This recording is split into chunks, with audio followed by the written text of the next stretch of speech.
Hello, my dear. I have your tea and a donut for you. Thanks, hon. You know, I just so much look forward to these times when we can sit down together and relax. And Oh, I'm glad to hear that. It's too bad we're going to have to take a break for a while. a break? What do you mean? Oh, I didn't tell you.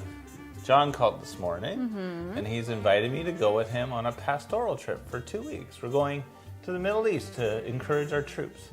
Are you kidding? You're going for 2 weeks to the Middle East? Don't you understand that our troops are dying there? Don't you listen to the news?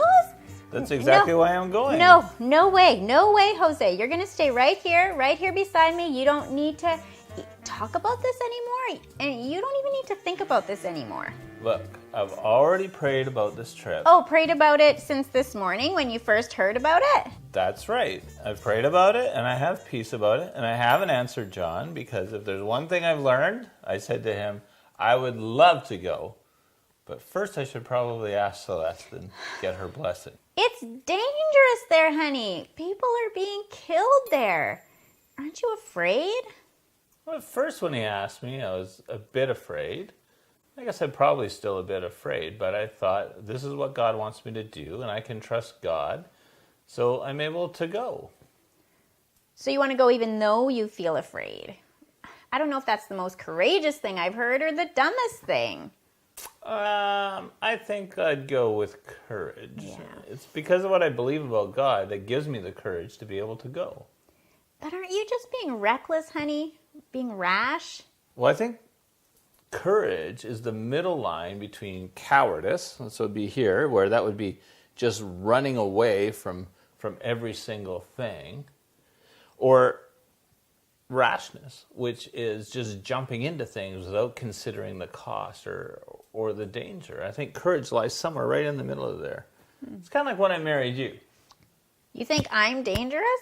Danger's probably a little bit strong of a word, but what I mean is, I agreed to better for worse, not knowing what that would look like at all, but it was a good calculated risk. Oh my goodness, don't be so romantic. Wow, it's no wonder you don't buy me flowers anymore. You don't need to because I get all this kind of romance. Okay, maybe that was a bad example, but I assure you, I've considered the risk for this trip and I'm not making a rash decision. Okay, so you're being courageous. You have the ability to act despite obstacles and difficulties because of your trust in God and your love for other people.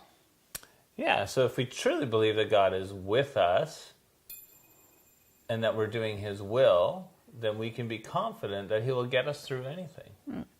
So I can be courageous too?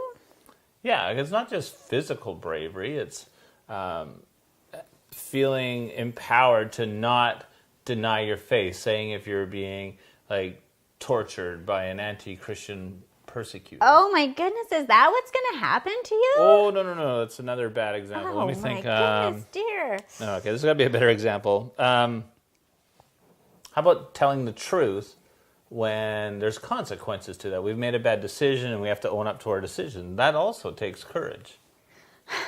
Or releasing your husband to do something courageous? That's right. And courage, is closely related to integrity. Because it takes courage to be a person of integrity. I think of someone as integrity as being someone who always lives in public the way that they do in private and who always acts consistently according to their beliefs, no matter the consequences. Yeah, we shouldn't act differently in private than we do in public. So, I'm always preaching from the pulpit saying, if God's calling you to do something, you do it regardless of the circumstances. And I feel like this is a good opportunity for me to model that to the congregation. Of course, Jesus actually shamed the religious leaders for trying to hold the people to a religious standard that they themselves couldn't attain. So if we say one thing and act differently, we can't be trusted. Consistency proves our character to be trustworthy. Jesus was probably our best example of courage and integrity. He faces death knowing the kind of pain and shame that it would cause. But honey, if you go, I just don't know what I'm gonna do. Honestly, for 2 weeks, I won't be able to stop thinking about you, worrying about you. Yeah, whenever we have something that terrifies us, you have a choice to be courageous. You can either focus on what your fear is, or you can focus on God. That totally reminds me of when Peter walked on the water with Jesus. That's in Matthew 14:29-31. So Peter got out of the boat and walked on the water and came to Jesus. But when he saw the wind, he was afraid, and beginning to sink, he cried out, "Lord, save me!" Jesus immediately reached out his hand and took hold of him, saying to him, "Oh, you of little faith, why did you doubt?"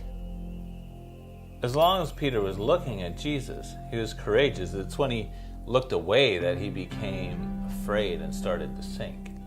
So this experience could help both of us grow in courage as we learn to focus on God and not our problems. You're already a courageous person, Jer. You married me. Amen. But seriously, you always make good decisions and you seek God's will. This is just one more opportunity for you to do that. All right, well, let me see if I've got this. Okay. Godly courage is the ability to act bravely in the midst of danger and risk. It is actively trusting God when we face obstacles. Integrity is acting like Jesus would in accordance with his values, even when it does not benefit us personally. People of integrity act in the same way whether they have an audience evaluating them or if no one is watching at all. It is a sincere display of character. Hey, it's John now. Oh, John, hey? No, dude. Hello? No, Hi, John. Yes, Brent is going to the Middle East, and I'm coming too. So I need to know, what's the weather like? Okay, do I need to get any immunizations? Crazy. Yeah, what should I do? Any training? No? Okay, we'll see you soon. Tom's just gonna come over and we're gonna talk about it. Crazy.